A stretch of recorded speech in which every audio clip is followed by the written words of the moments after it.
जळगावमध्ये महानगरपालिकेच्या निवडणुकीच्या निमित्ताने भारतीय जनता पार्टी शिवसेना महायुती ही पुन्हा एकदा शहराच्या विकासाकरता मैदानात उतरलेली आहे।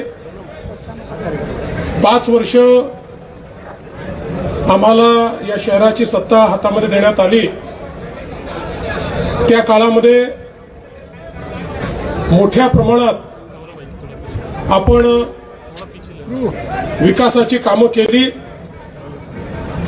आणि विशेषतः कमी कालावधी मिळाला तरी देखील चांगल्या पद्धतीनं शहरामध्ये अनेक प्रकल्प आपण सुरू केले। विशेषतः आपण रस्त्यांचा प्रकल्प असेल, पाणी पुरवठा योजना असेल, मलनिस्सारणाचे प्रकल्प असतील, या सगळ्या प्रकल्पांना चालना दिली। पाणी पुरवठ्याची 253 कोटी रुपयाची योजना आपण या ठिकाणी मंजूर केली।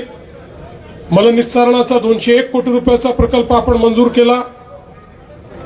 यामध्ये केवळ हे कागदावर नाही तर पुन्हा सरकार आल्यानंतर मोठ्या प्रमाणात आपण या ठिकाणी काम केलंय। 179 कोटी रुपयाची पिण्याच्या पाण्याच्या कामाची पाणी पुरवठ्याची वर्क ऑर्डर आपण नोव्हेंबरमध्ये दिली। मलनिस्सारणाची हरिविठ्ठल नाला इथे 293 कोटीची वर्क ऑर्डर देखील आपण नोव्हेंबरमध्ये दिलेली आहे।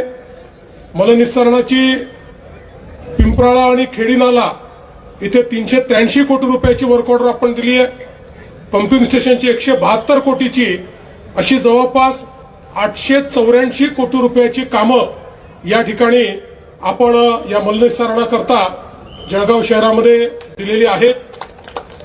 त्यासोबत आपण पीएम ई बस स्टेशन याचा 18 कोटी रुपये दिले आहेत। घनकचरा व्यवस्थापनाकरता 16.78 कोटी रुपये दिले आहेत। नगरोत्थानमधून रस्त्यांकरता 38 कोटी रुपये दिले आहेत। उद्यान सुशोभीकरणाकरता 5 कोटी दिले आहेत। स्टेट कॅन्सर सर्किटच्या अंतर्गत सुविधा 50 कोटी रुपये देखील महानगरपालिकेला शासनाकडून मिळत नव्हते।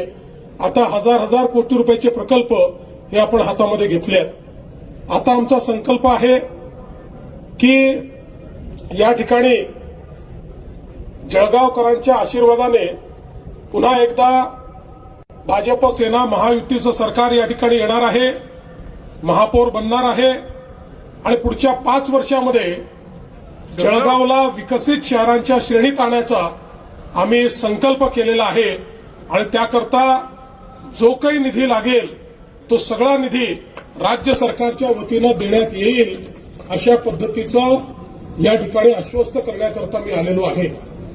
आम्हाला इथले रस्ते असतील, इथले पिण्याचं पाणी असेल, इथली उद्यानं असतील, या सगळ्या गोष्टी तर करायच्याच आहेत, पण त्यासोबत आपल्या तरुणांच्या हाताला काम देण्याकरता या भागामध्ये उद्योग आणायचे आहेत आणि त्याकरता आपण आता जळगाव जिल्ह्याला स्पेशल दर्जा दिलेला आहे। पूर्वी जो दर्जा केवळ अतिमागास अशा प्रकारच्या जिल्ह्यांना होता, जळगाव जिल्ह्याला आता तोच दर्जा दिल्यामुळे जे काही उद्योगाला स्पेशल इन्सेंटिव्ह आहे, मोठ्या प्रमाणात त्या ठिकाणी सबसिडीज आहेत, इलेक्ट्रिसिटीची सबसिडी असेल, कॅपिटल सबसिडी असेल, ही आपण जळगाव जिल्ह्याला दिलेली असल्यामुळे जळगाव जिल्ह्यामध्ये आता उद्योग देखील मोठ्या प्रमाणात येतील याबद्दल आमच्या मनामध्ये शंका नाही। आज महाराष्ट्रामध्ये महायुतीचं सरकार काम करत आहे। या सरकारवर विश्वास ठेवत नगरपालिकेच्या निवडणुकीमध्ये 75% नगरपालिका या महायुतीच्या हातात आल्या आहेत। जवळपास तेवढेच राज्यात नगरसेवक आमचे निवडून आलेले आहेत। एक प्रकारे महाराष्ट्रातल्या नागरी भागातल्या जनतेने एक मोठा विश्वास हा महायुतीवर दाखवला आहे आणि आता 29 महानगरपालिकांमध्ये आम्ही जवळजवळ सगळ्या महानगरपालिका महायुती म्हणून या ठिकाणी जिंकू अशा प्रकारचा मला विश्वास आहे। मी पुन्हा एकदा जळगावकरांना आश्वस्त करतो, आम्ही जे सांगतो ते करतो। या ठिकाणी इतक्या वर्षाचं हुडकोचं कर्ज, ज्या कर्जामुळे महानगरपालिका डिफॉल्ट झाली होती, आणि लोक म्हणायचे कर्ज कधीच संपू शकत नाही.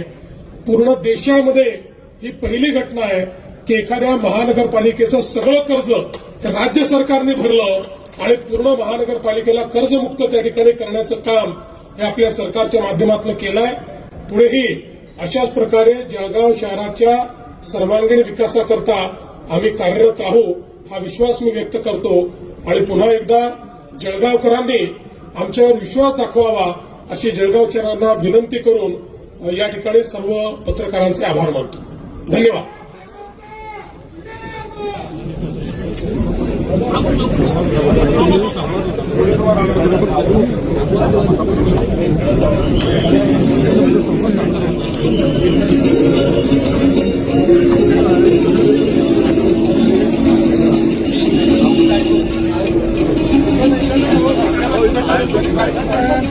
त्यांना पत्रकार दिनाच्या खूप खूप शुभेच्छा. Sir thank you very much sir.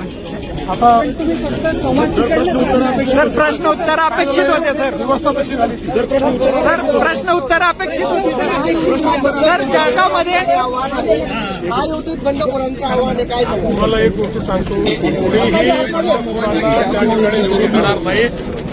लोक महायुतीच्या पाठीशी आहेत. बंडखोरांना कोणी निवडून देणार नाही. साहेब जळगावमध्ये विकास कामं झाली, जळगावमध्ये विकास कामं झाली, परंतु त्यांच्या दर्जाचा प्रश्न आहे. काही थर्ड पार्टी ऑडिट करून काही जबाबदारी निश्चिती होईल का साहेब? अशा प्रकारे जर कुठे दर्जाचा प्रश्न असेल तर त्याची सुधारणा निश्चित केली जाईल.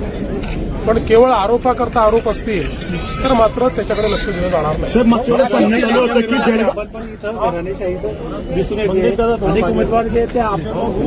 तुम्ही स्वतः म्हटले होते सर की असं आहे नेत्यांच्या की महाराष्ट्रात भारतीय जनता पक्षाने एक पॉलिसी ठेवली होती.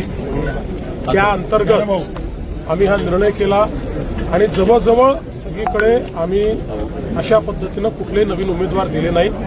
एक दोन ठिकाणी अपवाद झाले कारण त्या ठिकाणी फॉर्म भरून टाकले होते आणि मग दुसरा वेळेवर अल्टरनेट उमेदवार आम्हाला आणता आला नाही. असं केवळ 2च ठिकाणी घडलेलं आहे. बाकी ठिकाणी आम्ही हे केलेलं नाही. मागच्या वेळेस सांगण्यात आलं की जळगावचं सिंगापूर होणार आहे, मात्र आपण जवळच्या शिरपूरची बरोबरी करू शकलो नाही. जळगाव शहरातील जी उपनगर आहेत त्यांची जी परिस्थिती आहे ती आजही जैसे आहे. तुम्हाला एक सांगतो, मी सिंगापूर वगैरे कधी म्हणत नाही. आपलं जळगाव हे आपलं जळगाव आहे. आपली संस्कृती वेगळी आहे.